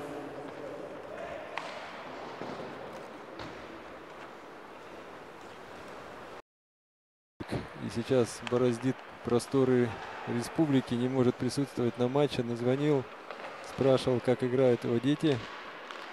Но, к счастью, что у нас идет трансляция, запись будет сохранена, и по приезду домой обязательно посмотрим. Да, может посмотреть. Сейчас он где-то на севере, по-моему, в Батагае.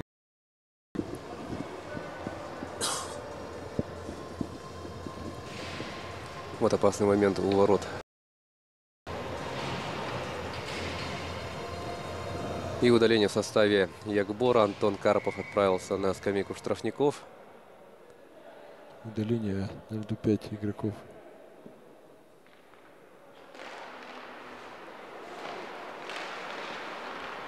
Непонятно. Да, и у нас время идет на табло вот штрафа. Так, вот штраф. 5 игроков. Что за бардак, говорит главный судья. Разводит руки. А будет ли это нарушением численного состава, Владимир? Ну, сейчас как решит. Да, как мы видели, вот у нас один... Полным составом. Ну, дополнительных санкций нету. Ягбор в меньшинстве сейчас будет играть минуту и 40 секунд.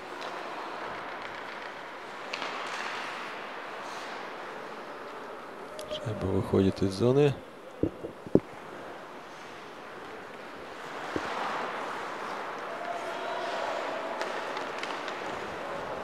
Подножка.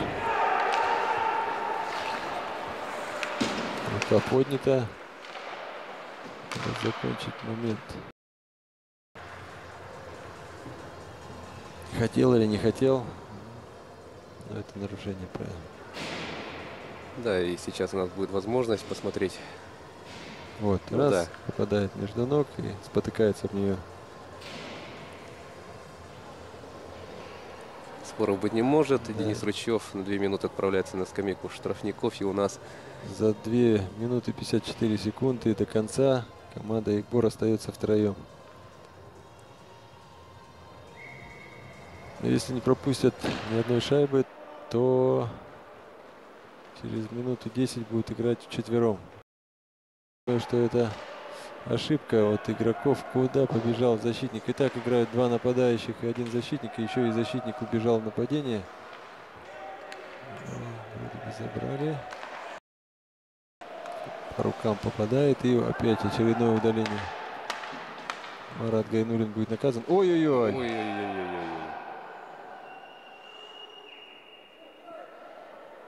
Вернул должок, да?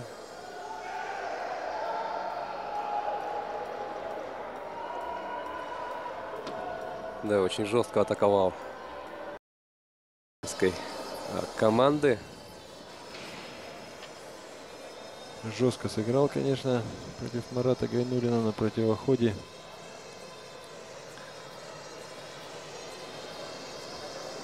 Поймал на себя. Карпов готовится уже к выходу.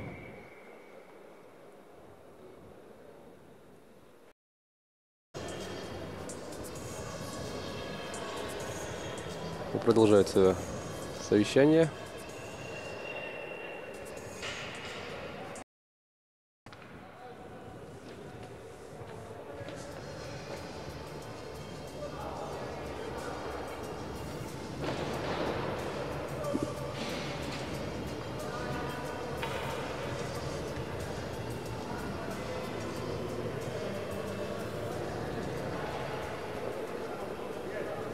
Так, и что же у нас в итоге получается?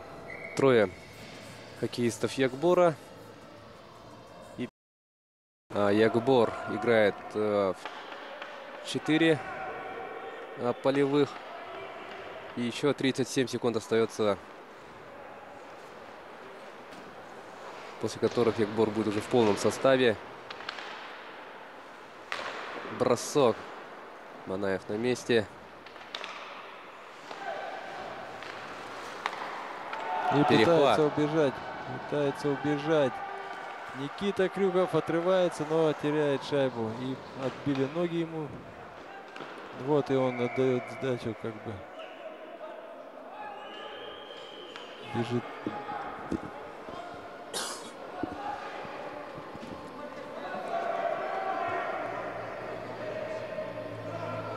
Да, у нас тут потасовка. Да, потасовка.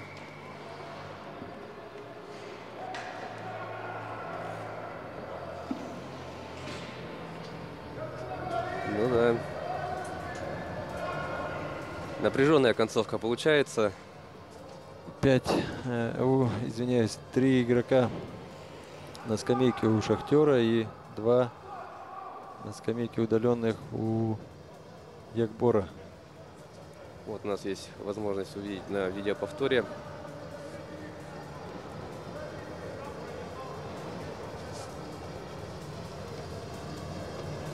Да, ну что ж, играть-то остается 1 минута и 4 секунды. Не только в третьем периоде, но и, по всей видимости, в этом матче. Сейчас арбитры... Затянулась концовка матча, да.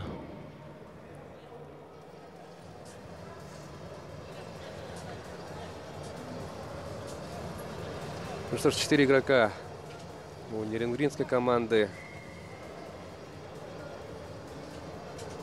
на льду, 4 полевых.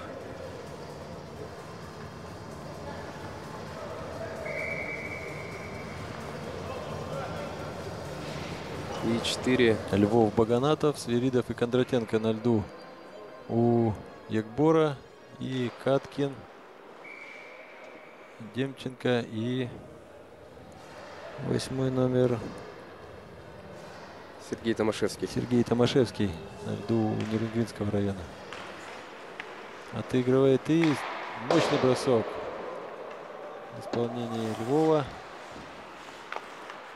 Так, и ускоряется шайбой Томашевский, но решил не бежать. Вернулся назад. Львов с шайбой входит в зону. Хотят закрепиться игроки Экбора. Не проходит передача.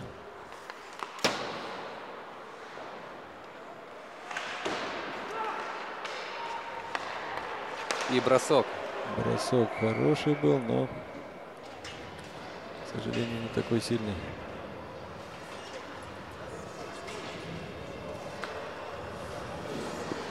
Смена в составе нерюнгринской команды. Вот видим на повторе. Да, в последний момент был заблокирован этот бросок. Иван Регуш поймал эту шайбу. Ну что ж, последние мгновения этой встречи. 15 секунд. Так, Василий вошел и набрасывает на ворота. Сильный бросок не получился. 7 секунд до конца. И бросок, успевает сделать бросок, но время заканчивается. И третий период за командой Экбор 1-0. Да, но тем не менее матч проигран. Матч проигран со счетом 3-8. Ну что ж, поздравляем мы команду Нерюнгринского района. Таким образом она набирает первые свои 3 очка и становится бронзовым призером чемпионата республики по хоккею шайбой сезона 2017-2018 года. И у нас осталась, к сожалению, да, осталась одна игра, которую мы посмотрим сегодня в 15:15. Через полчаса. И там уже будут оспариваться золотые медали турнира. У нас в 15:15 на лед выйдут хоккеисты сборной команды города Якутска и Мирнинского района.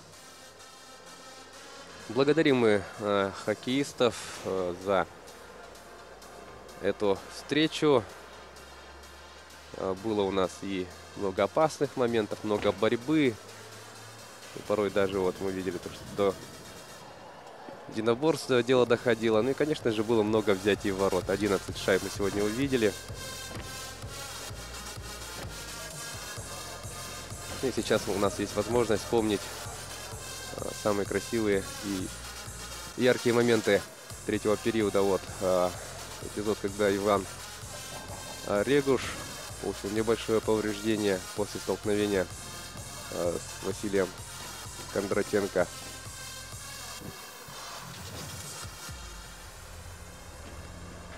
Траекторию поменял шайба, но все-таки смог среагировать Иван Регуш.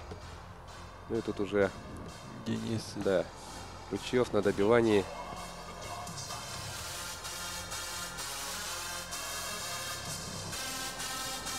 И вот один из последних эпизодов, когда в последний момент блокировали бросок, и Иван Регуш без всяких проблем зафиксировал шайбу. Ну что ж, дорогие друзья, еще раз напоминаем, что в 15:15 мы выходим в эфир и посмотрим очень интересную игру за золото между сборными Якутска и Мирнинского района. Ну что ж, ждем вас в 15:15, не переключайтесь.